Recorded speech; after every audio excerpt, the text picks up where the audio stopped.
मंच पर आसीन मेरे इष्ट गुरु भगवान दास का कोटि कोटि नमन। मातेश्वरी के चरणों में मेरा शत शत नमन। भाइयों, परमात्मा हमारी इस तरह हजार बार परीक्षाएं लेता है, हजार बार हमको ऐसे अनुभव करवाता है हमारे जीवन में, जब हमारा सामना बिल्कुल मौत से होता है। मैं कहूंगा दास का विश्वास अपने इष्ट पर अडिग होता है, तब परमात्मा स्वयं उसकी रक्षा करने के लिए, बचाने के लिए स्वयं आता है। उस समय ना जाने किस वेश में नारायण मिल जाए, नारायण स्वयं आता है, पर वेशभूषा कुछ और होती है। पर वही परखते हैं, वही समझते हैं जिनको परमात्मा ने वो समझने लायक विश्वास रूपी नेत्र दिए होते हैं। अन्यथा समझते हैं कि साधारण व्यक्ति, हमारे गांव शहर का, हमारा जानकार, हमारा परिचित मिल गया, देखो हमारा परिचित तो मिला तभी तो हम बच गए, वरना कोई था बचाने वाला। ये दोनों बातें आ गई। सामान्य विश्वास का ना होना भी आ गया, जड़ बुद्धि भी आ गई, और विश्वास की अमर बेल भी आ गई। जब भी परमात्मा, जब भी इष्ट अपने बच्चे को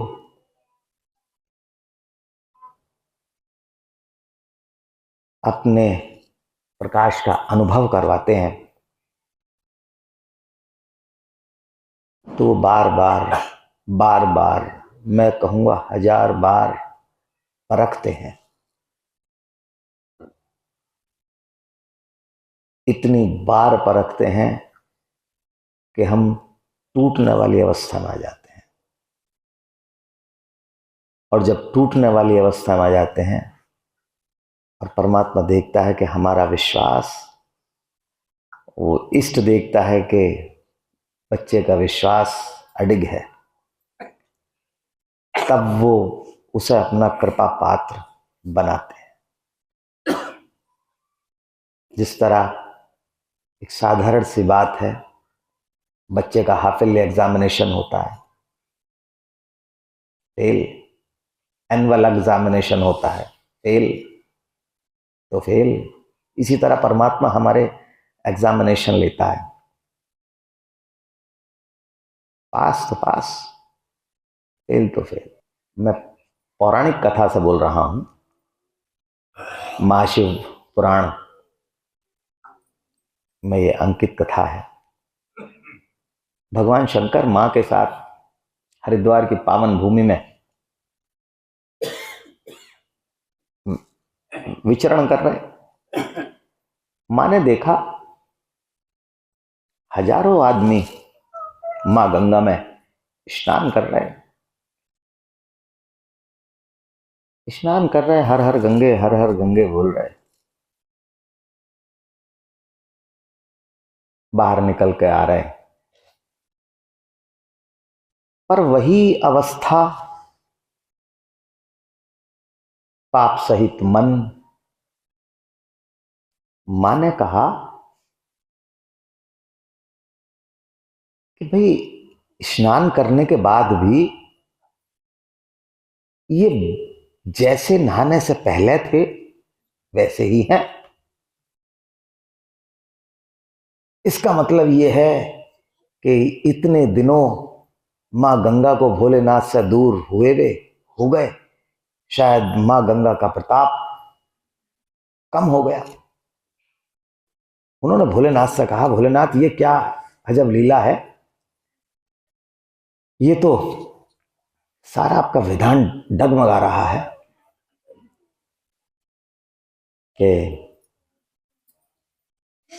ये पाप सहित गए, मां गंगा में स्नान करा, पाप नाशनी गंगा में स्नान करा, और निकल के आने के बाद भी ये वही छल कपट पाप सब कुछ, कोई बदलाव नहीं आया, कुछ नहीं लगा।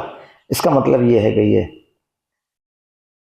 मां गंगा में जो मां गंगा का प्रताप है वो कम हो रहा है, धुलमिल हो रहा है। भगवान शंकर बोले कि पार्वती आप सही समझ नहीं रही, मां गंगा का प्रताप कम नहीं हुआ, मां गंगा आज भी मेरे बालों में से निकल रही हैं, जटाओं में से निकल रही हैं, पर ये मूर्ख प्राणी पाप नाशनी गंगा में कहां नहाए हैं? ये पाप नाशनी गंगा में नहीं नहाए। बोले भगवान कैसी बात कर रहा हो, इनके शरीर अभी तक गीला है, बाल गीले हैं, या तो आप नहीं देख पा रहे या मैं गलत देख रही हूं। भगवान बोले कि तुम्हें भ्रम हो रहा है, और तुम्हारा भ्रम होना स्वाभाविक है, तुम्हारे भ्रम का विनाश करा जाएगा, तुम्हें बिल्कुल सही ढंग से समझाया जाएगा, कल मैं इस बात का उत्तर दूंगा। भगवान शंकर ने, मां पार्वती ने एक वृद्ध पुरुष का और महिला का वेश धरा। भोलेनाथ ने गड्ढा सा खोदा, गड्ढे में गिर गए और मां से कहा कि तुम पास बैठी रहो, और जो भी यहां से निकल के जा रहे हैं गंगा में, मां गंगा में स्नान करके जा रहे हैं, उनसे कहना कि मेरे पति बहुत बूढ़े हैं, असहाय हैं, नेत्रों से कम दिखाई देता है, दुर्बल हैं, गड्ढे में गिर गए, तो कोई इन्हें निकाल दो, बड़ा पुण्य का परोपकार का काम मिलेगा। तो देखना निकालने बहुत आएंगे, पर जो भी निकालना है उनसे कहना कि वो निकाले जो पाप रहित हो, जो पाप करे वे ना हो। बोले ठीक है। बोले कि ये और कह देना कि जो पाप करे वे ना हो, और झूठ बोल के अगर निकालेगा तो वो भस्म हो जाएगा, डरा जरूर देना। तो बोले ठीक। ऐसा ही हुआ, मां गंगा में से स्नान करके बहुत आदमी जा रहे। मां ने जो बूढ़ी महिला का स्वरूप ले रखा था, वो बोलती चले जा रहे हैं कि भाई कोई निकाल दो, भाई कोई निकाल दो। बहुत आदमी निकालने के लिए आगे बढ़ते, तो वही बात दोहरा देती कि वही निकालना जो पाप रहित हो। अगर पाप सहित व्यक्ति ने निकाल दिया तो वो भस्म हो जाएगा। अब जो भी निकालने के लिए बढ़े, ये बात सुन के पीछे हट जाए। सारे सारे सारे हटते चले जा रहे हैं। भगवान बोले देखो, देख रही हो, अगर ये मां गंगा में, पाप नाशनी गंगा में स्नान करके आते तो निकल जाता, मैं निकल जाता, पर ये मां गंगा में स्नान करके नहीं आ रहे, ये तो खाली वैसी साधारण जो नदी है उसमें या तालाब में, सरोवर में स्नान करके आ रहे हैं। एक नवयुवक बोला कि लाओ मैं निकालता हूं। बूढ़ी मां ने कहा कि भाई यही प्रश्न उसके सामने रख दिया। उसने कहा कोई बात नहीं, मैं अभी स्नान करके आया हूं, अगर अब भी रह गया मैं पाप सहित, तो या तो वो मां गंगा नहीं है या मैंने पाप ही नहीं करे। अगर मां गंगा में स्नान करने के बाद भी मैं पाप सहित रहा और इस बूढ़े को निकालने में मैं भस्म भी हो गया, तो परमात्मा के दरबार में जाके क्या कहूंगा कि तुमने क्या बेवकूफ बना रखा है। मां गंगा, मां गंगा, ये पाप विनाश नहीं करती तो ये क्या है? ये हमारा विश्वास है। पर आप ये बात समझिएगा, देखो एक बात मैं आपसे स्पष्टली कहता हूं, हर आदमी का सोचने का, समझने का, देखने का, बोलने का, खाने का, पीने का, बात करने का तरीका बिल्कुल भिन्न भिन्न होता है, एक सा नहीं होता। उसी तरह से परमात्मा ने उसका स्वभाव जो बनाया है वो भी भिन्न भिन्न बनाया है। जिनका विश्वास जिस तरह का होता है उसी तरह परमात्मा उसको नजर आता है। मैं अभी एक्चुअली ये है, मैं भोलेनाथ के मंदिर में रोज जाता हूं। मैं भी मंदिर में गया, एक भक्त हाथ जोड़ के, दो थे, एक आ गया मंदिर में, दूसरा बाहर खड़ा, जूते निकाल दिए, भोलेनाथ की तरफ हाथ जोड़ कर कह रहा, तुम्हें वो माता च पिता तुम्हें, जूतों की तरफ को देखे, तुम्हें वो बंधु अच्छा सखा तुम्हें, तुम्हें वो विद्या धरणम तुम्हें, तुम्हें सर्वम सम्माप देवा। ये क्या है? ये हमारा विश्वास है, ये हमारा विश्वास है। हमें भोलेनाथ पे भरोसा नहीं है। भरोसा किस पे है? कहीं चोर चप्पल ना ले जाए, है वास्तविकता है। हम लोग आते हैं। एक बार मैं अपने मित्रों के साथ हर की पैड़ी पे गया, तो मैंने जैसे साधारण चप्पल उतारते हैं तो मैंने उतार दी, तो उसने मुझसे कहा खो जाएगी। मैंने यार खोने दे, जिसने ये दी और देगा। तो बोला नहीं, एक काम करो, एक चप्पल यहां उतारो, एक वहां उतारो,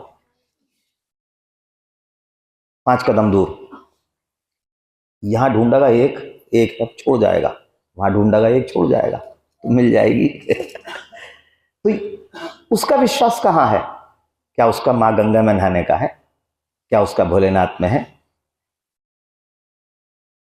और हुआ ये, परमात्मा की ऐसी असीम कृपा हुई, मैं बाहर आया, वो भी बाहर आया, तो अचानक उसकी चप्पल गायब हो गई।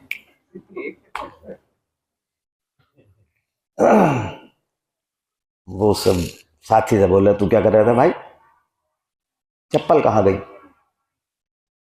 पहली बार आया मंदिर में, चप्पल खोई गई, और ये है। मैं तो भगवान से प्रार्थना कर रहा था। मुझे बड़ी हंसी आई। मैंने कहा चलो मैं तुम्हें चप्पल दिलवाऊं। मैं उसका हाथ पकड़ के अंदर ले गया। मैंने कहा देख, भगवान कान्हा की मूर्ति लग रही है तेरे सामने, भोलेनाथ से मिली, चप्पल है इनके पास? नहीं है। अब जब इनकी चोरी हो सकती है तो तेरी क्या चीज है? अब लेके कौन गया? मालिक का भक्त। मंदिर में कौन आएगा? मालिक का भक्त। चोर होगा तो वो भी मालिक का भक्त होगा, ले जाना दे। तो क्या हमारा विश्वास वैसा है जैसे इसका था? बोल रही थी, इसका विश्वास जरा सा डगमगाता तो दिक्कत हो जाती। ये केवल केवल हमारे विश्वास पर निर्भर करता है। और परमात्मा हमारा इतनी बार विश्वास की परीक्षा लेता है, इतनी बार परीक्षा लेता है, जब हम पास हो जाते हैं तो विश्वास से ऊपर चीज निकल कर आती है समर्पण। समर्पण समझते हो? तेरा हो गया, तेरी 70 बार गरज बावली होगी, देगा। इन्होंने क्या कहा? आपने शब्द नहीं सुने? इन्होंने कहा कि हम सत्संग में जा रहे हैं गुरु जी के, समर्पण भाव आ गया, जा रहे हैं, वही बचाएंगे। बचाने कौन आया? अब इन्होंने, मैं अंदर था, इन्होंने मेरे से कहा, मैंने कहा नहीं बेटे ठीक है, कोई बात नहीं, चिंता ना करो, मुझे पता है कि क्या है, ये क्या है, ये केवल केवल केवल आपका विश्वास है। पर हम लोग सोचने समझने के लिए तैयार नहीं है। मुझे एक प्रसंग और छोटा सा याद आ रहा है, फिर मैं अपनी बात पूर्ण विराम दूंगा, लेट हो जाएंगे। ऐसा हुआ, एक महात्मा हुए हैं भर्तहरि, मालिक का बोला हुआ प्रसंग है। मैंने अभी ये थोड़ा सोच लिया है कि मैं एक प्रसंग मालिक का बोला हुआ जरूर बोलूंगा, मुझे अच्छा लगता है। पता है क्यों? ये नहीं पता। कभी आप सब छोटे बच्चे पढ़े होंगे और यहाँ कुछ शिक्षक भी होंगे और कुछ बहुत माता पिता हैं, सभी माता पिता हैं, अपने बच्चों को पढ़ाना लिखना सिखाते हैं। जब बच्चा बहुत छोटा होता है ना, तो उसकी माँ या बाप, उसका ट्यूटर या पढ़ाने वाला, उसका टीचर, उसने कोई शब्द लिख दिया, इंग्लिश का ए लिख दिया। अब ये कहता है वो कि इस ए पर लाइन खींचता रहे, इस ए के ऊपर ही बनाता रहे, इस ए के ऊपर ही बनाता है। इस ए के ऊपर बनाता बनाता बनाता बनाता वो सही ए बनाना सीख जाता है और वो उसी ए से एमएससी पीएचडी डॉक्टरी साहब डीएम बन जाता है। अगर वो नया ए बनाना शुरू करे अपना, क्या सीख सकता है? नहीं सीख सकता। जो नया ये बनाने का प्रयास करेगा वो ज्ञानी होगा, है ना? बड़ा हो गया। और जो अबोध बालक रहेगा, अबोध बालक किसे कहते हैं? जिसे ज्ञान ही नहीं है, बोध ही नहीं है, अबोध, जिसे ज्ञान ही नहीं है कि अच्छा क्या बुरा, वो तो लिखे हुए के ए पे ही हाथ फेर रहा है, वो अबोध है। जो अबोध है उसको बोध करवाने की जिम्मेदारी उसके इष्ट की है। क्या परमात्मा के सामने हम अबोध हैं या बोध हैं? अबोध है। अबोध बनकर ही कुछ पा सकते हैं। तो इसलिए मैंने सोच लिया है कि एक प्रसंग मालिक का बोला हुआ बोलने में मुझे आनंद आएगा। एक बार ऐसा हुआ, एक ऋषि हुए हैं भर्तहरि। भर्तहरि बहुत आध्यात्मिक, बहुत उच्च कोटि के संत रहे हैं। और ऐसा नहीं है कि केवल हम साधारण जन की ही परीक्षा होती है, परमात्मा अपने अच्छे से अच्छे भक्त की परीक्षा लेता है। तो भर्तहरि साधना में लीन थे। साधना में लीन होने के बाद उनका ये साधना करने का जो तरीका था, भगवान शंकर को मानते थे, तो शव साधना करते थे। शव साधना एक तांत्रिक जो क्रियाएं होती हैं उसमें उसका एक भाग है। तो वो शव साधना कर रहे थे, तो शव के साथ जो पिंड आता है जौ के आटे का या किसी आटे का बना हुआ, तो देखा कि भर्तहरि उस पिंड को लेकर और जो शव जल रहा था उस पर गरम करके सेक रहे थे, उसकी रोटी सी सेक रहे थे। अब भोलेनाथ और मां पार्वती ऊपर से देख रहे। मां पार्वती बोली भोलेनाथ से कि भगवान, आप न्यायप्रिय नहीं है। कारण उसका यह है कि ये आपका दास दास इसलिए कह रही हूं क्योंकि इसने आपकी दासता स्वीकार कर रखी है। आपकी हाँ में हाँ है, ना में ना है। इसे आपके अलावा कुछ सूझता ही नहीं है। उसके बाद इसकी ऐसी दीनहीन हालत कि इसके खाने के लिए अन्न नहीं है।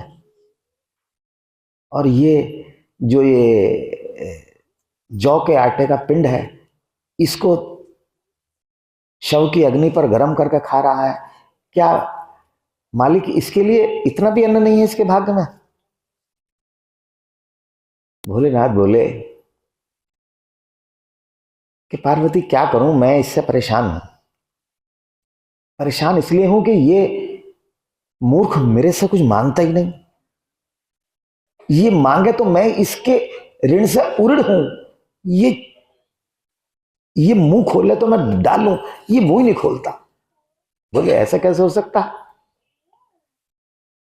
कम से कम आदमी अपने अन्न के लिए तो परमात्मा से कहेगा ही कहेगा कि कम से कम इतना तो दे कि जो मेरी जीविका चल सके। तो भोलेनाथ बोले कि ये वास्तव में ये भी नहीं मांगता मेरे से। पता नहीं इसका जीवन कैसे चल रहा है। चला तो मैं रहा हूं पर कुछ कहता ही नहीं है। बोले नहीं, एक काम करो, चलो मैं इसकी परीक्षा लेती हूं। भोलेनाथ बोले ले लो, दिक्कत क्या है। अब कहते हैं मां पार्वती एक बूढ़ी महिला का वेश बना के गई। भरथरी ने 4 पिंड लेके बनाए थे गोल लड्डू से। उन्होंने कहा कि भाई सन्यासी, भूख लगी है, मेरी अग्नि को शांत करो। तुम सन्यासी हो, तुम्हारे पास जरूर मिलेगा। मैं भिक्षा मांग रही हूं और बहुत दिन से नहीं खाया।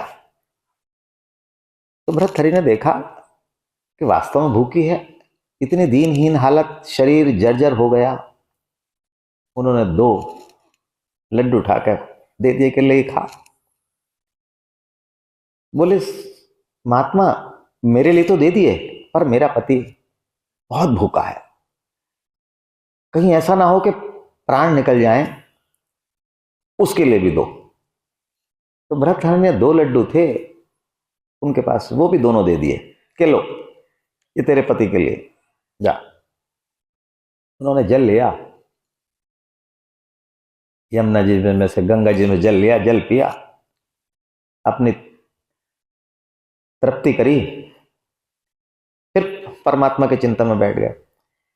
अब मां पार्वती ये देख के बड़ी विचलित हो गई कि 4 बनाए, चारों दे दिए और जल पी के और फिर परमात्मा के चिंतन में लग गया। उन्होंने कहा कि सन्यासी, तू जो मांगना चाहे मांग ले, मैं परमात्मा का स्वरूप हूं। सन्यासी बोला, सन्यासी ने ध्यान नहीं दिया, अपनी मस्ती में मस्त, ध्यान में समाधि ले ली। मां को बड़ा अचंभा लगा कि इसे इतना भी होश नहीं है कि मैं कह रही हूं और ये आंख खोलने के लिए भी गवारा नहीं, मैं इसे कुछ देना चाह रही हूं। मां ने अपना असली रूप बनाया, बोली कि मैं मां पार्वती हूं जिसके मालिक की तू स्तुति कर रहा है, हम दोनों की स्तुति करता है। अब वो भरतहरि पैरों में पड़ गया। तो मां बोली तू मांग ले, क्या मांगना चाहता है। भरतहरि बोले कि मां, पहली बात तो यह है कि मेरी मांगने की कोई इच्छा नहीं, और दूसरी बात यह है कि मां, अभी तुम मेरे से मांग रही थी अपने लिए और अपने पति के लिए। जो मेरे आगे हाथ फैला रहा था अभी 2 मिनट पहले, वो तो खाली है, सब कुछ तो मेरे पास है। फिर वो मेरे से कह रहा है मैं मांग। तुम तो देने लायक ही नहीं हो, देने लायक थे तो पहले होते। जब मैं भूखा था तब देने लायक होते। अरे मैंने तो अपना पेट भर लिया, मैंने तो क्षुधा शांत कर ली, तृप्ति हो गई। तुम्हारे पास कुछ नहीं है मां, मुझे चाहिए ही नहीं कुछ। और चाहिए तो केवल ये कि जीवन पर्यंत मुझे आपसे आप चाहिए, आपके इष्ट चाहिए। तो ये क्या है? ये विश्वास है, केवल विश्वास है। देखो हम लोगों का विश्वास तो वैसा नहीं हो सकता जैसा भर्तहरि का था, क्योंकि हम लोग सांसारिक लोग हैं। पर हमारा विश्वास वैसा भी नहीं होना चाहिए तुम्हें व माता च पिता तुम्हें। है ना? हमारे सत्संग में आने के बाद देखो आदमी ये तुलना करता है, मैं उसे मूर्ख कहूंगा, महामूर्ख कहूंगा। वो तुलना ये करता है कि ये इतने साल से आ रहा है, इसे कुछ नहीं दिया, और ये 6 महीने से आ रहा है, इसे इतना कुछ दे दिया। अरे दिया नहीं जाता, जबरदस्ती ले लिया जाता है। उसका विश्वास ऐसा है कि परमात्मा उसे देने के लिए विवश हो गया, विवश हो गया। चाहता नहीं देना, चाहता नहीं था इन्हें यहां बुलाना, चाहता था इनके साथ कुछ और अनिष्ट हो जाता, पर इनका विश्वास ऐसा था कि परमात्मा को झुकना पड़ा कि बेवकूफ, तेरे विश्वास की वजह से तुझे उठा के ले जा रहा हूं। ये क्या है? अब कोई आदमी अगर इनसे अपनी तुलना करे या किसी से किसी की तुलना करे, हो ही नहीं सकता। हर एक की साधना का स्तर अलग है, हर एक मेरे साथ अलग अलग रफ्तार से चल रहा है। एक अगर बाप के 4 बालक हैं, छोटे छोटे, 2 साल का, 4 साल का, 6 साल का, 8 साल का, तो वो हाथ चाहे सबके पकड़ेगा, चाहे सबके ना पकड़े, निगाह सब पर रखेगा, पर चाल सबकी अलग होगी। 2 साल वाले की अलग, 4 की अलग, 8 की अलग। इसी तरह हम सब लोगों की चाल है, और हम सब लोगों का प्रारब्ध अलग अलग है, हम सब लोगों का विश्वास अलग अलग है। इसीलिए परमात्मा की निगाह हम सब पर अलग अलग है। पर परमात्मा ये कहता है कि मैं समदर्शी हूं, देखता सबको बराबर हूं, देख ही तो बराबर रहा हूं, पर जब वहां से रीबैक ही नहीं मिल रहा। ठीक है, बहुत विलंब हो गया, कल सुबह फिर परमात्मा के नाम की कुछ वार्तालाप होगा। ओम श्री गुरुवे नमः।